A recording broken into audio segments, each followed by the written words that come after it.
Bonjour à tous et bienvenue dans cette nouvelle vidéo focus. Aujourd'hui, je vais vous présenter le deck Rakdos Madness, qui est un deck aggro burn, donc qui va mettre beaucoup de points de dégâts directs sur l'adversaire et qui va utiliser les mécaniques de folie, qui consistent à se défausser de cartes qui ont la mécanique, qui ont le mot-clé folie.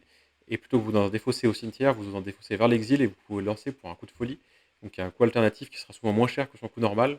Et donc ça vous permet de lancer des sorts, faire des points de dégâts directs à l'adversaire sans perdre de cartes, tout en continuant de piocher des cartes et pour moins cher. Et donc, on va voir ça tout de suite. C'est un deck qui a assez peu de créatures, et les créatures qu'on joue, on a envie qu'elles aient toute la possibilité de mettre des points assez facilement. La première créature du deck, c'est le Diablotin de cuisine. Donc c'est une 2-2 vol célérité pour 4 mana, mais vous remarquerez qu'elle a la folie, donc la mécanique du deck, et que son coup de folie est seulement de 1 mana. Et donc évidemment, dans ce deck, vous allez quasiment tout le temps la lancer pour 1 mana. Et donc ça vous fait une 2-2 vol célérité, ça essaie de gratter des points comme on peut avec les créatures, et cette créature-là le fait très bien, elle est pas chère. On essaye souvent de la faire autour d'eux si c'est possible, et ça permet de gratter des points de dégâts dès le début de la partie. Ensuite, on a une créature qui met pas de points de dégâts directement, mais qui va vous donner un peu plus de résilience sur les parties au long cours, c'est le Sneaky Snacker. Donc vous remarquerez que c'est une carte d'Ymir, mais le deck ne peut pas la lancer, parce qu'il n'y a pas de source de mana bleue dans le deck. Et c'est une carte que vous allez systématiquement vous défausser. Et vous avez beaucoup de moyens de défausser une carte et piocher deux cartes dans votre deck. Et donc, c'est pas une carte avec la folie, mais ça va fonctionner pareil, sauf qu'elle va pas vous coûter de mana. C'est une carte que vous allez, pareil, régulièrement défausser autour d'eux en piochant deux cartes et la ramener directement en jeu. Et, euh, et qui va en plus va revenir plusieurs fois si elle se fait tuer. Et c'est un deck, dans ce deck-là, vous avez vraiment pas de mal à la ramener tous les tours si elle se fait tuer tous les tours. Et ça peut vraiment rendre le deck pénible sur le long terme. Et enfin, la dernière créature du deck, c'est une créature qui n'est pas forcément la plus impressionnante, mais qui sert c'est un peu la glue du deck. On est toujours content de l'avoir. Ça fait un tour 1 qui va mettre quelques petits points de dégâts et ça fait tourner le deck. Donc c'est l'épicurien vol d'arène. Donc une 1-1 qui fait un point de dégâts en arrivant en jeu. Donc ça contribue à mettre les 20 points de dégâts. Et surtout, il va créer un jeton sang. Donc le jeton sang, c'est quelque chose qui est très utile dans le deck. On va en accumuler, on aime bien toujours en accumuler plusieurs jetons sang parce que c'est le moyen de défausser nos cartes le plus efficace, en tout cas le plus pratique. Et, euh, et du coup, c'est un jeton qui vous permet de payer un mana et de le sacrifier pour vous défausser d'une carte et piocher une carte. Donc normalement, c'est juste faire de la sélection sur vos cartes, mais dans ce deck, ça va être jouer une carte avec la folie et piocher une carte. Donc ça va juste vous faire piocher tout simplement. Et du coup, ça va être une source de card advantage. Et c'est pour ça que l'épicurien vol d'arène et tout ce qui génère des jetons sang dans le deck est aussi intéressant que ça. Donc comme vous voyez, on a des créatures, mais on a surtout beaucoup de sorts dans ce deck. La première chose qu'il faut en sort, c'est des moyens de défausser. Parce que pour jouer la mécanique de folie, il faut évidemment se défausser de la carte. Donc on a l'épicurien vol d'arène qui crée le jeton sang. Mais on a aussi une carte qui est assez emblématique, qui est le pillage 100 fois ou faceless looting, qui va vous permettre de piocher deux cartes, puis vous défausser de deux cartes, et qui a le flashback pour 3 mana. Donc c'est une carte vraiment très très puissante. Ça coûte juste un mana et normalement ça fait vous perdez des cartes en le lançant, c'est-à-dire que vous faites juste de la sélection sur vos cartes, mais vous ne faites pas de carte d'advantage. Sauf que là, les cartes que vous vous défaussez, généralement vous en défausserez et vous les jouerez avec la folie. Et donc ça va juste être un sort de pioche extrêmement efficace qui en plus a flashback. Donc vraiment une carte très impressionnante dans ce deck. A noter que si vous défaussez le Sneaky Snacker sur Faceless Looting, vous ne le ramènerez pas parce que c'est d'abord piocher deux cartes, puis défausser de deux cartes. Mais vous pouvez vous débrouiller pour le défausser autrement ou le défausser sur un Faceless Looting, puis refaire Faceless Looting en flashback. Donc donc c'est pas vraiment gênant. Ensuite, on a un sort de défausse et de pioche qui a été spécifiquement taillé pour le deck, on dirait, qui est le prix à gagner, qui vous demande de défausser une carte en coût additionnel et qui va vous faire piocher deux cartes. Et le petit bonus qui fait qu'elle est ciblée dans ce deck, c'est que si la carte défaussée n'était pas en terrain, vous allez mettre 2 points de dégâts à l'adversaire. Donc c'est quelque chose que vous avez régulièrement envie de faire autour d'eux avec un Sneaky Snacker. Vous pouvez faire pour 2 mana, je défausse Sneaky Snacker, je pioche 2 cartes, je mets 2 points de dégâts à l'adversaire et j'ai Sneaky Snacker qui revient en jeu engagé en tant que 2 un vol. Et c'est vraiment un play assez impressionnant qui met la pression, qui vous fait pas perdre de cartes. Donc c'est quelque chose qu'on aime faire autour d'eux également. On a d'autres manières de défausser, donc comme pour l'épicurien vol d'arène, on a le baiser du vampire qui crée des jetons sang. Ça va drainer l'adversaire de 2 points de vie et faire 2 jetons sang. Donc encore le jeton qui vous permet de défausser et piocher. Donc non seulement ça contribue à mettre des points de dégâts adversaires, donc pour mettre les 20 points de dégâts, c'est ce que vous cherchez à faire avec ce deck, les mettre les plus vite possible. Vous noterez que le gain de points de vie est toujours appréciable, parce que des fois vous allez être dans des courses contre les decks aggro, et, euh, et du coup ça vous mettra une avance confortable. Et surtout les jetons sang, c'est le moyen le plus simple de défausser, ça coûte que 1 mana, vous pouvez le faire en éphémère, et, euh, et vous pouvez le faire à volonté. Enfin, à volonté tant que vous en avez. A noter d'ailleurs que je ne l'ai pas précisé, mais quand vous défaussez une carte avec la folie, vous pouvez la lancer même sans respecter ses contraintes de timing. C'est-à-dire que si vous vous défaussez d'un diablotin de cuisine, qui est une créature, pendant le tour de l'adversaire, vous pouvez le lancer pour son coup de folie, même si c'est pas votre tour. En fait, c'est au moment où vous vous défaussez de la carte que vous la lancez. Donc ça peut, généralement, vous allez quand même le faire à votre tour, parce qu'à la célérité, mais dans certaines situations, ça peut permettre d'aider à prendre l'adversaire par surprise. Voilà, et en général, on joue un autre moyen de défausser, histoire de bien pouvoir faire tourner le deck. La carte la plus jouée, c'est le vol de grand chemin, donc qui vous demande de défausser d'une carte ou de sacrifier un terrain pour piocher deux cartes. Et en plus, vous pouvez le comploter, c'est-à-dire que vous avez le choix, quand vous payez son coup de mana, vous avez le choix, soit vous le lancez, soit vous le payez pour son coup de complot, c'est-à-dire que vous allez payer le coup en mana, mais vous n'allez pas le jouer tout de suite, et vous pourrez le lancer plus tard à un de vos tours, gratuitement.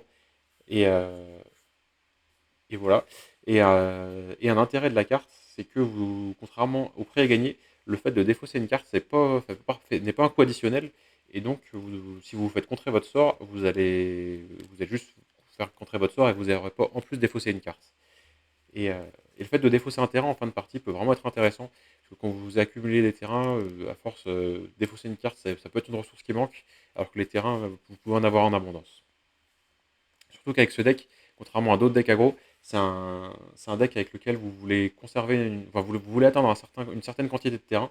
Parce qu'en fait, avec Faceless Looting, vous allez assez souvent en avoir au cimetière des Faceless Looting.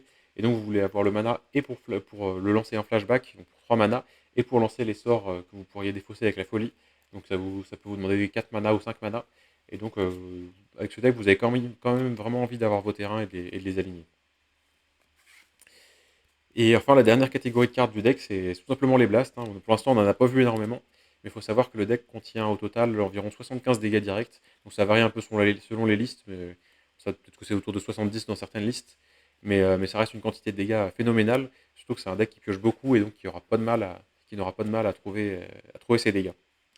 Le premier dégât direct qu'on joue, c'est la classique, la foudre, qui va mettre 3 dégâts à n'importe quelle cible, qu'il ne faut pas hésiter à utiliser en tant que removal, évidemment, si la situation l'exige. C'est pas parce que vous êtes un deck burn que vous devez mettre tous les burns dans la tête.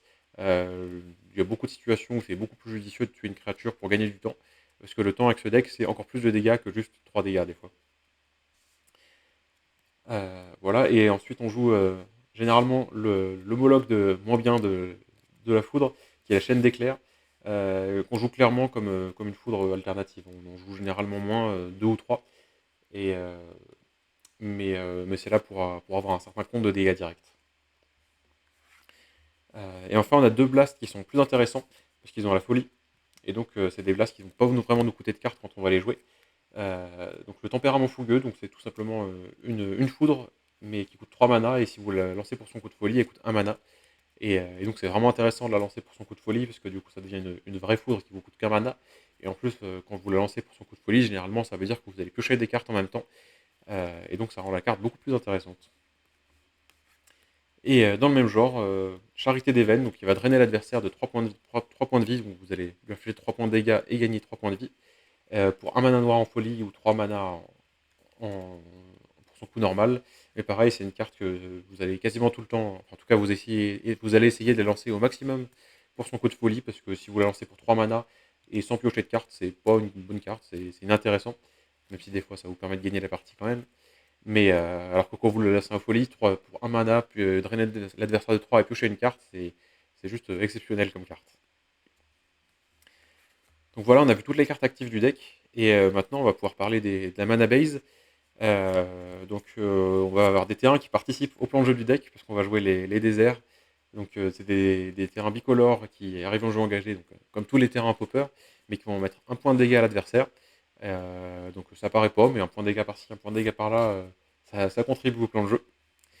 En parlant de faire descendre le total de points de vie de l'adversaire, on va généralement jouer des gorges du piège au rasoir, qui est le terrain de Duskmourn. C'est un cycle de terrain qu'on voit très peu en popper, qu'on voit essentiellement dans le deck Rakdos Madness, tout simplement parce que il faut que ce soit un deck aggro bicolore, voire burn bicolore pour les rentabiliser, et là c'est le cas. Donc c'est un terrain qui arrive en jeu engagé, à moins qu'un joueur, vous ou l'adversaire, ait 13 points de vie ou moins. Et vu la quantité de dégâts directs qu'il y a dans le deck et de créatures célérité, etc., 13 points de vie, ça peut arriver très vite pour l'adversaire. Et dans certains match-up aggro, des fois où vous êtes débordé un peu par le board, euh, ça peut arriver aussi que vous tombiez vite à 13 points de vie, et donc avoir des bilans qui arrivent en jeu dégagés, c'est un luxe. Et enfin, on va jouer généralement 1 à 2 Carnarium de Rakdos. Donc c'est une carte qui a un double avantage. Donc déjà, c'est une carte c'est un terrain qui fait 2 mana, un rouge, un noir, mais quand il arrive en jeu engagé et vous devez renvoyer un terrain que vous contrôlez dans votre main. Donc déjà, il y a le simple avantage que ça fait du card advantage. Donc c'est-à-dire que c'est un terrain qui va faire 2 mana et vous allez pouvoir rejouer le terrain ensuite si vous le souhaitez. Mais la principale utilisation de remonter un terrain, c'est que vous pouvez juste l'utiliser pour remonter, pour continuer d'avoir du mana, mais remonter un terrain que vous allez pouvoir défausser sur des cartes comme Faceless Looting pour continuer de creuser et continuer d'avancer dans le deck. Et donc c'est intéressant pour ça. A noter que ça arrive rarement, mais vous pouvez aussi l'utiliser pour remonter un désert, pour le rejouer ensuite, pour refaire un point de dégâts adversaire qui n'est pas contrable. Donc ça arrive rarement, mais c'est une interaction qui vaut le coup quand même de garder en tête. Donc on va regarder un peu le sideboard. Donc c'est un deck qui est assez puissant, mais il est quand même assez vulnérable au contre-sort, parce que si on vous contre la majorité ou tous vos moyens de vous défausser de vos cartes, vous vous retrouvez avec des cartes qui coûtent cher et vous vous retrouvez incapable de piocher. Donc pour ça, on a envie de se protéger des contre-sorts. Donc selon les listes, il y a deux manières de le faire. Pour l'instant, je teste de jouer des contraintes pour essayer de défausser les contre-sorts de l'adversaire. À noter que ça peut éventuellement être joué dans certains autres match-ups pour essayer d'attraper les cartes qui font gagner des points de vie à l'adversaire. Euh, voilà. Mais certaines listes préfèrent jouer des salves élémentaires rouges. Donc ça a comme avantage que ça permet de contrer même les contre-sorts qui sont des créatures. Je pense notamment à la Farfadet Cafouissor, la Spellstutter Sprite, qui est jouée dans Ferry. Mais la carte a quand même un inconvénient, c'est que dans ce deck-là, vous êtes un peu contraint sur votre mana. Et par exemple, si vous faites si vous savez que vous faites un flashback de Faceless Looting où vous allez vouloir, qui coûte 3 mana, où vous allez vouloir en plus lancer des cartes en folie qui vont vous coûter du mana, si en plus vous devez garder un mana pour votre salve élémentaire rouge, voire plus si vous avez plusieurs salves, ça peut être un peu compliqué. Donc la duresse peut être plus intéressante dans ces cas-là, où vous pouvez faire la duresse le tour d'avant, histoire de dégager la voie, enlever les contre-sorts, etc. Et, mais les deux cartes ont leur intérêt. Ensuite, il y a une autre chose qui peut mettre le deck en difficulté, c'est les decks qui vont faire un board large assez rapidement. Donc ça peut être mono rouge rallye, ça peut être mono blanc qui ont en plus gagné des points de vie, ça peut être le deck elf qui font vraiment des boards larges très vite. Et donc pour ça, on a besoin d'interagir parce que on peut pas mettre des blasts sur chaque créature. C'est possible contre des decks qui jouent pas beaucoup de créatures, mais contre ces decks-là qui font un board large, c'est juste pas possible, on se fait déborder. Donc pareil, il y a deux choix possibles selon les listes. Moi je préfère. Donc certaines listes jouent le danger tectonique qui va mettre un point de dégâts à chaque créature que l'adversaire contrôle et un point de dégâts à l'adversaire. Donc ça permet de grappiller les points de dégâts, ça détruit un peu le passage, etc. Mais personnellement, je préfère l'arme de souffle qui va en éphémère mettre 2 dégâts à toutes les créatures non dragons, c'est-à-dire toutes les créatures généralement, en éphémère. Donc ça tue aussi vos créatures à vous, et ça met pas de points de dégâts à l'adversaire, mais ça permet quand même mieux de faire le ménage généralement. Les decks qui font des boards larges ont quand même une certaine quantité de créatures qui ont 2 d'endurance. Et c'est généralement pas très grave de tuer vos créatures dans ce deck. Parce que, comme je disais, vous avez que 3 créatures. Vous avez l'épicurien Voldaren qui est 1-1, donc pour une très grosse perte. Vous avez le Sneaky Snacker qui de toute façon peut revenir quand vous piocherez 2 cartes. Donc c'est pas gênant de le tuer. Il n'y a que le Diablotin qui de 2 vol célérité qui peut être un peu plus gênant de tuer. Mais généralement, quand vous allez raser le board de l'adversaire, ce sera pas très grave de perdre un Diablotin.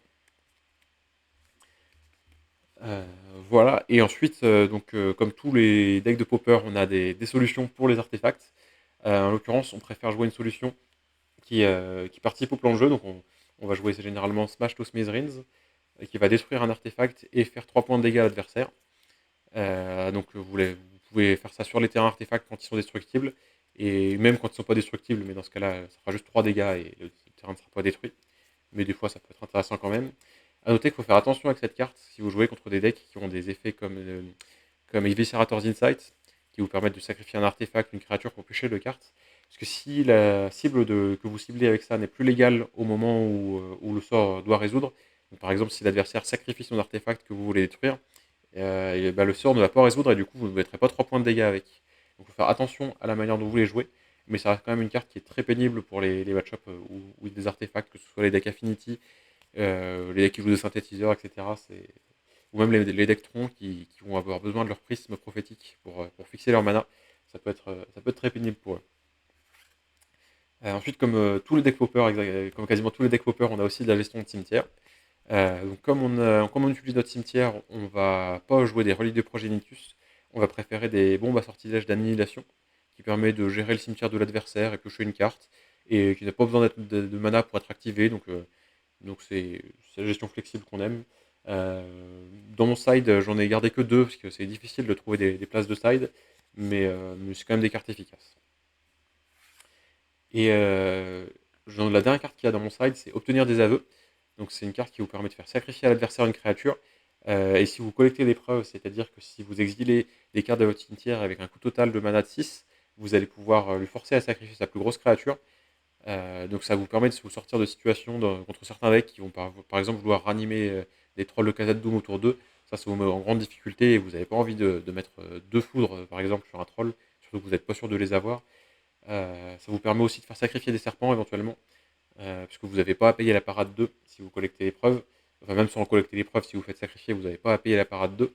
Donc ça peut être intéressant pour ça.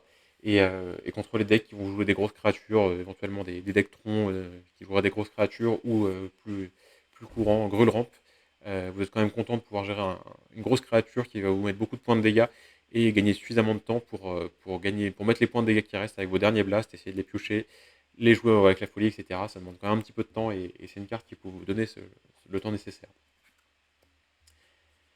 Donc voilà, c'est tout ce que j'avais à dire sur le deck. C'est un deck qui est assez agréable à jouer, mine de rien. Il peut paraître un peu bête et méchant, mais il est pas si évident que ça. Il est évidemment pas très compliqué, mais il y a quand même des choses à apprendre avec le deck. Un débutant aura pas forcément les mêmes résultats que quelqu'un qui est expérimenté avec le deck. Là où réside la complexité du deck, je pense que c'est dans le fait de bien séquencer ses terrains engagés, savoir quand les jouer, savoir aussi quand jouer ses faceless looting, les pillages sans foi, sans savoir si vous avez des cartes à défausser. Euh, Parce que du coup, des fois, vous allez devoir lancer la carte un peu à l'aveugle, parce que vous avez besoin de piocher des cartes, parce que vous êtes dans une situation un peu difficile, et savoir quand les lancer, quand il vous reste, par exemple, si vous avez un mana, mais que vous n'êtes pas sûr de pouvoir jouer aux cartes, etc. Savoir juger le niveau d'urgence, etc. Ça fait partie des choses qui peut être intéressant d'apprendre avec le deck. Voilà, j'espère que je vous aurai donné envie de jouer le deck. C'est un deck qui peut être intéressant si vous ne connaissez pas trop le format. Si vous voulez faire un tournoi, c'est une bonne option pour jouer aggro. Au moins, c'est un deck qui finit les parties en général assez rapidement.